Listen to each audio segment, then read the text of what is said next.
कोल्हापूर आणि सांगली जिल्ह्याचा जिव्हाळ्याचा विषय असलेल्या अलमट्टी धरण उंचीवाढ प्रकरणात राज्य सरकारकडून उशीर का होतोय? लोकप्रतिनिधी प्रश्न विचारतायत, अहवालांची वाट पाहतायत, बैठका रखडल्यात आणि हजारोंच्या संख्येनं हरकती येऊन सुद्धा सरकार गप्प का? या सगळ्या पार्श्वभूमीवर काँग्रेसचे गटनेते आमदार सतेज पाटील यांनी सरकारला थेट प्रश्न विचारलेत। पाहूया त्यांचा काय आहे मुद्दा आणि सरकारची भूमिका काय आहे।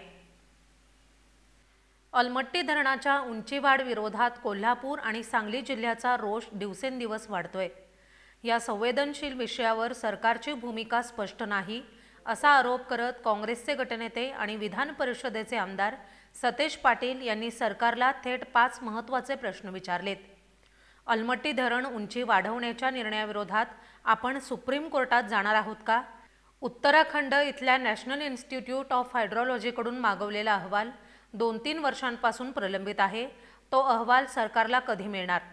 केंद्र सरकारसोबत 2दा तारीख जाहीर होऊनही अद्याप बैठकच का झाली नाही? जर गरज वाटली तर राज्य सरकार शिष्टमंडळ पाठवणार आहे का?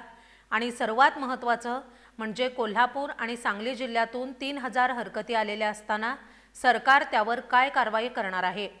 असे प्रश्न आमदार सतेज पाटील यांनी विधान भवनात मांडलेत। अलमट्टीच्या उंची संदर्भात सातत्याने चर्चा त्या ठिकाणी होते आणि मधल्या काळामध्ये काही निर्णय अलमट्टीच्या संदर्भात झाले। आपण उत्तरात पहिल्या पानावर मंत्री महोदय लवाद 2च्या सन 2013 मध्ये जाहीर केलेल्या निवडीनुसार कर्नाटक शासनास अलमट्टी धरणाची उंची 524.256 मीटर पर्यंत वाढवण्यास परवानगी दिली आहे। तथापि सर्वोच्च न्यायालयाने 16/9/2011 रोजी लवाद 2च्या निर्णय स्थगिती दिल्या। मला हे प्रिंटिंग मिस्टेक आहे का काय माहित नाही, कारण की 13चा निर्णय आणि 11ला स्थगिती हे मला त्याचा खुलासा काय झाला नाही, परंतु त्याला पुढे स्थगिती किंवा काय आपण मागच्या वेळी देखील याच सभागृहामध्ये मंत्री महोदय केंद्र आपण सुप्रीम कोर्टामध्ये या ठिकाणी जाणार असं सांगितले। आंध्र प्रदेश तेलंगणा गेले ते पाणी वाटपाबद्दल सुप्रीम कोर्टामध्ये गेलेला आहे। पाणी वाटपाचा त्यांचा जो वाद आहे त्या संदर्भात गेलेला आहे, उंची संदर्भात नाही। त्यामुळे स्पेसिफिक उंची संदर्भात आपण या ठिकाणी जाणार आहोत का हा माझा स्पेसिफिक प्रश्न आहे। नॅशनल इन्स्टिट्यूट ऑफ हायड्रोलॉजी उत्तराखंडचा अहवाल कधी मिळणार? आम्ही गेले 2-3 वर्ष वाट बघतोय त्याचं, कधी तो अहवाल मिळणार त्याचा खुलासा आपल्याकडून व्हावा।